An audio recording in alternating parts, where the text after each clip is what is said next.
Hello everyone, this is Umesh, your educator from the mathematical thing. Welcome back to my YouTube channel.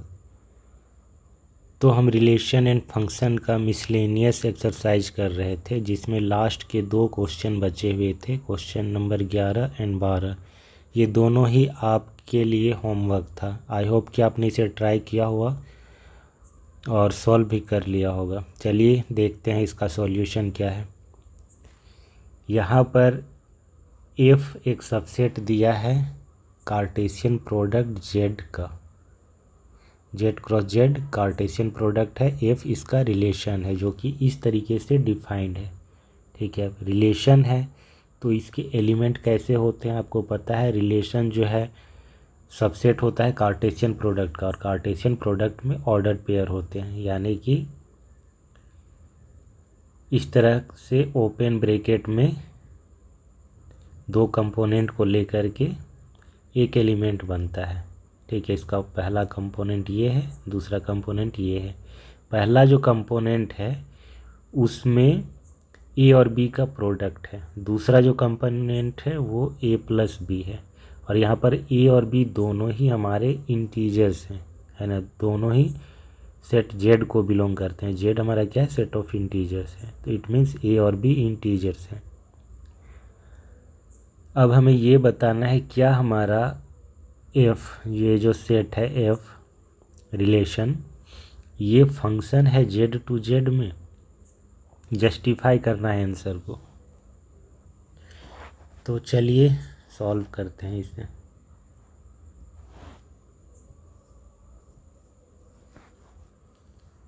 Since F is subset of Z cross Z, क्योंकि Z cross Z क्या है, Cartesian product है, F उसका subset है, it means F क्या है हमारा, relation है ऑन जेड। अब हमें ये चेक करना है कि ये रिलेशन फंक्शन है या नहीं है। फंक्शन होने की क्या कंडीशन होती है, याद कीजिए फंक्शन होने की क्या कंडीशन होती है। मान लीजिए कि ये 2 सेट है, यहाँ पर दोनों ही सेट हमारे क्या हैं, जेड है, सेट ऑफ इंटीजर्स। तो लेफ़्ट साइड वाला जो सेट है जेड, यानी कि ये वाला, ये हमारा डोमेन होता है, राइट साइड वाला को डोमेन होता है।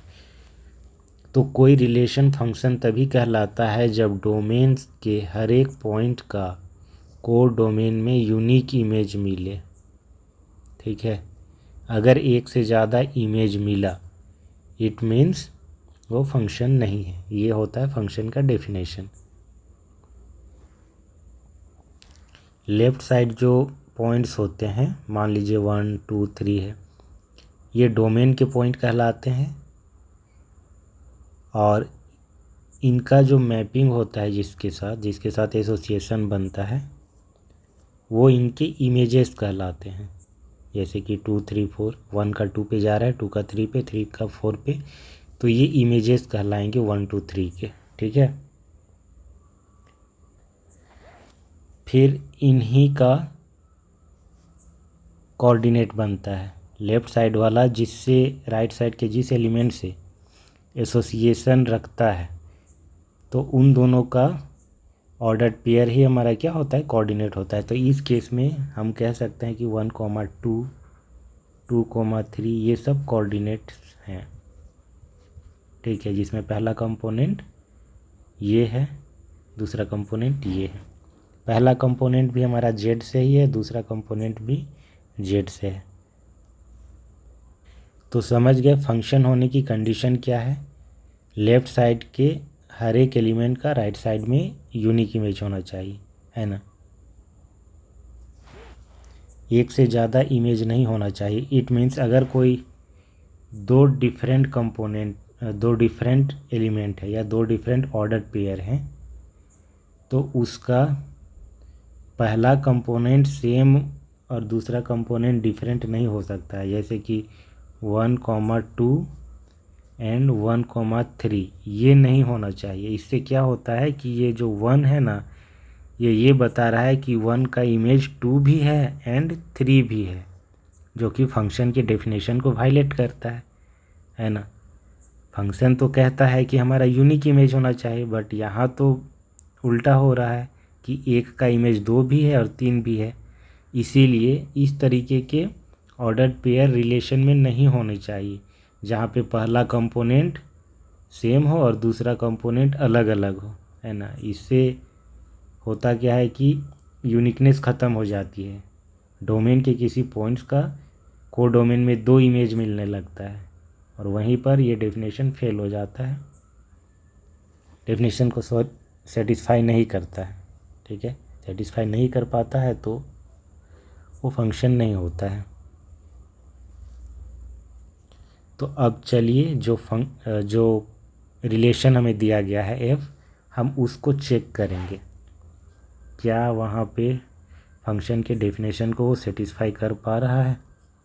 कहीं ऐसा तो नहीं है कि डोमेन के एक पॉइंट के लिए वो डोमेन में 2 इमेजेस मिल रहे हों। अगर ऐसा हुआ तो वो फंक्शन नहीं होगा। तो यहाँ पर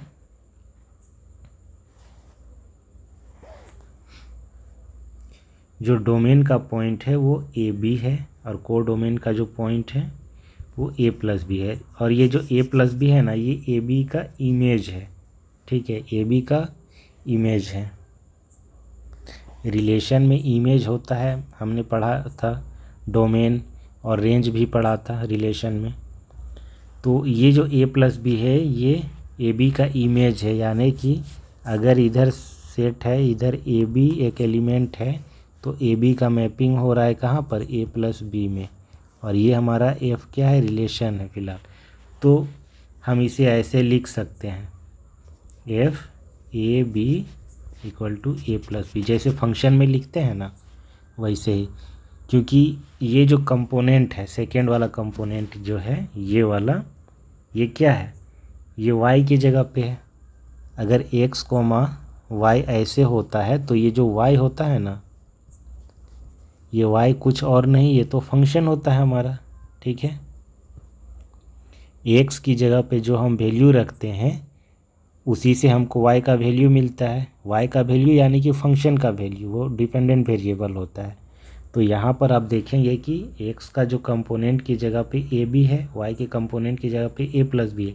तो ये जो a प्लस बी है ये कुछ और नहीं बल्कि उसका इमेज है। अभी हम इसे फंक्शन इसलिए नहीं बोल रहे हैं क्योंकि हमें चेक करना है कि ये फंक्शन है कि नहीं। अभी हम कह नहीं सकते कि ये फंक्शन है। अगर फंक्शन होता तो हम कहते हैं कि ये a प्लस बी ही फंक्शन है, ए बी का इमेज है। और तो फिलहाल हम इसे फंक्शन अभी नहीं बोलेंगे, हम बस ये बोलेंगे कि ये जो ए प्लस बी है वो ए बी का इमेज है अंडर द रिलेशन एफ। उस केस में हम इसे ऐसे लिखेंगे, F A B equal to A plus B. अब हम क्या करते हैं, क्योंकि ए और बी इंटीजर्स हैं, हम ए और बी का अलग अलग वैल्यू रख करके देखते हैं और चेक करते हैं क्या ये फंक्शन की कंडीशन को सेटिस्फाई कर रहा है। Let A equal to 0, B equal to 1, then ऐसे होगा, ए की जगह पे 0, बी की जगह पे 1। और ये क्या है, ए प्लस बी है, तो ए में क्या है 0 प्लस बी में है 1। अब ये हो जाएगा एफ 0 इक्वल टू 1। ठीक है, यानी कि 0,1 ये कोऑर्डिनेट बना। अब हम क्या करते हैं, लेट ए इक्वल टू 0 और बी को हम चेंज कर दे रहे हैं, बी को हम 2 ले रहे हैं इस बार। तो क्या होगा, एफ 0 इंटू 2। अब ए प्लस बी होता है तो ए की जगह पे 0, बी की जगह पे 2।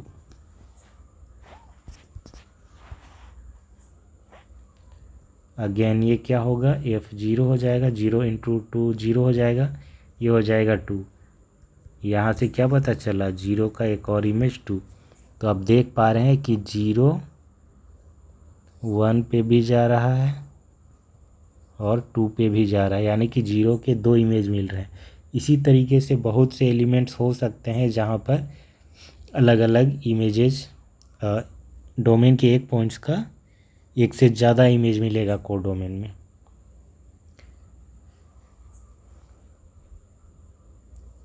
सिंस 0 has 2 2 नहीं, एक्चुअली 2 से भी ज़्यादा होगा। अगर हम 0 और 3 ले लें उस केस में भी ज़्यादा होगा, अलग होगा। तो ऐसे करते करते 0 का बहुत सारा इमेज पॉसिबल है। तो हम लिखेंगे सिंस 0 हैज़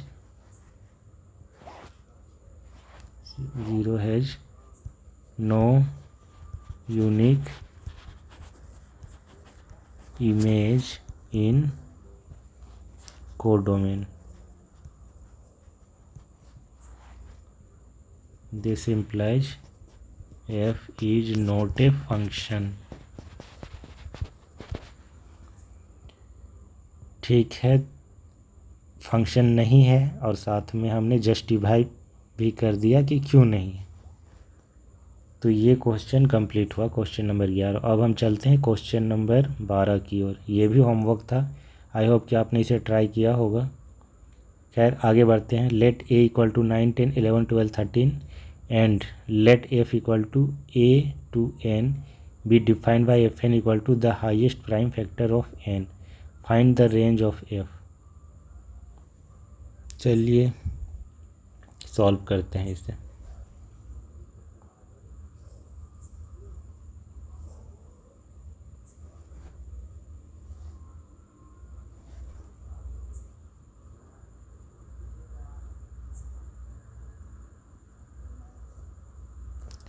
नाइन 10 11 12 एंड 13 ये हमारा सेट ए है, ये सेट एन है। एन क्या है? Set of natural number. इसमें बहुत सारे नंबर होंगे, ठीक है, 1 से लेके इनफाइनाइट तक जाएगा।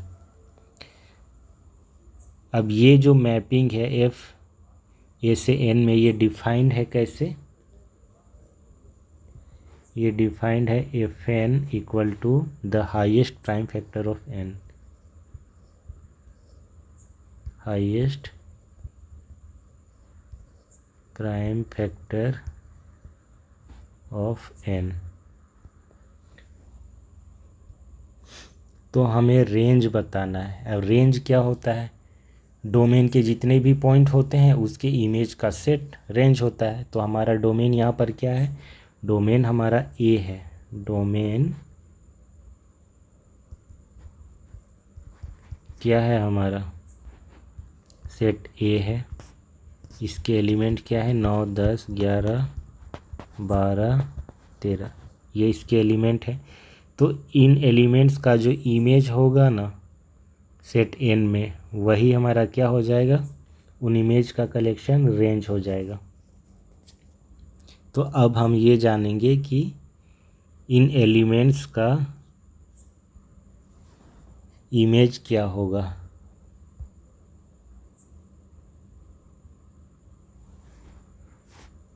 Since F N equal to the highest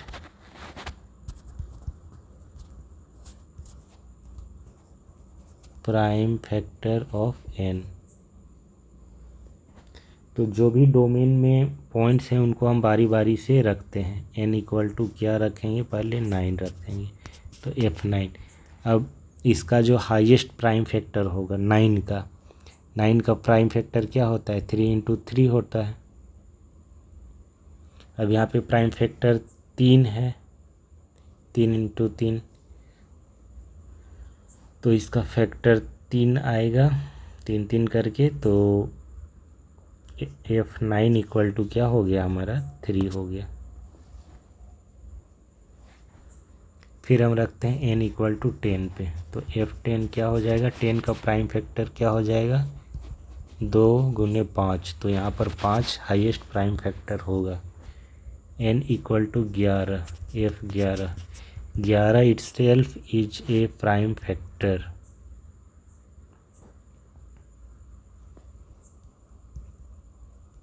ठीक है, 11 को हम 1 × 11 लिख सकते हैं। फिर 12,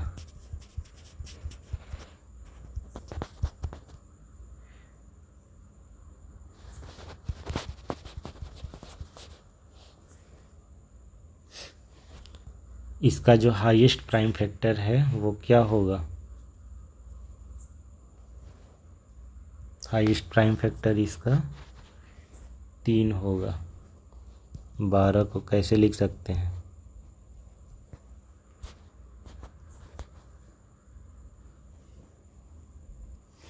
फिर जब n इक्वल टू 13 होगा तो F13 इक्वल टू क्या हो जाएगा? 13 हो जाएगा, क्योंकि 13 को ऐसे लिखा जा सकता है। इसका जो प्राइम फैक्टर है वो 13 ही होगा। तो अब हम रेंज बता पाएंगे। ये जो पॉइंट्स आए, ये जो इमेजेस आए, किसके इमेजेस आए? 9 का इमेज 3 आया, 10 का इमेज 5 आया, 11 का इमेज 11, 12 का 3, 13 का 13। समझिए। और ये जितने भी इमेजेस आए हैं वो हाईएस्ट प्राइम फैक्टर हैं। जो भी हम वैल्यू दे रहे हैं उसका हाईएस्ट प्राइम फैक्टर। तो अब इस इमेज के कलेक्शन को हम क्या कहेंगे? रेंज कहेंगे। रेंज हमारा क्या हो गया? Range of F equal to 3, 5। 3 पहले ही लिखा जा चुका है तो दोबारा नहीं लेंगे। फिर 11, 13। ये हमारा हो गया range of the function F। हो गया। सो मिसलेनियस एक्सरसाइज का लास्ट क्वेश्चन हो गया, ये कंप्लीट हुआ। ये चैप्टर भी यहाँ पर फिनिश हो जाता है। ठीक है। एक बार इस डायग्राम को कंप्लीट कर लेते हैं हम। 9 का इमेज कितना जा रहा है? 3 पे जा रहा है। 10 का किस पे जा रहा है? 5 पे जा रहा है। 11 का 11 पे, 12 का 3 पे, 13 का 13 पे।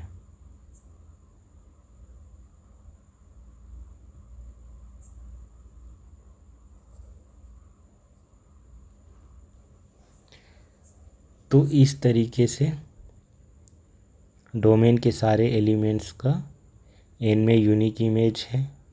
ये एक फंक्शन भी है।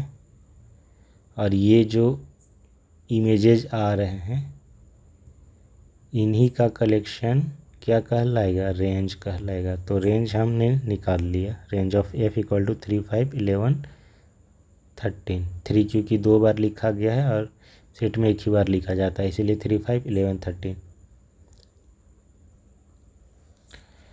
सो ये चैप्टर ख़त्म हुआ। अब हम नेक्स्ट क्लास में एक नया चैप्टर लेकर के आएंगे। तब तक के लिए आप मेहनत करते रहिए। RS अग्रवाल के बुक से क्वेश्चन प्रैक्टिस कर सकते हैं। मैं कोशिश करूँगा उस पर कुछ वीडियो बनाने की। क्वेश्चन के लिए एक अलग सेशन लेकर के आएंगे। तब तक के लिए आप लोग खुद से ट्राई कीजिएगा। ठीक है। अगर वीडियो अच्छा लगा हो तो इसे लाइक करें, शेयर करें दोस्तों के साथ। साथ ही चैनल को सब्सक्राइब करें। वीडियो के डिस्क्रिप्शन पे आपको प्लेलिस्ट का लिंक मिल जाएगा, जहाँ पर जाकर के आप सेट के सारे लेक्चर देख सकते हैं। रिलेशन एंड फंक्शन के भी सारे लेक्चर देख सकते हैं। और ये दोनों चैप्टर का जो PDF है वो बहुत जल्दी टेलीग्राम पर शेयर कर दिया जाएगा। टेलीग्राम का लिंक भी वीडियो के डिस्क्रिप्शन पे डाल दिया जाएगा। ठीक है। सो मिलते हैं आपसे नेक्स्ट क्लास में। Thanks for watching. बाय।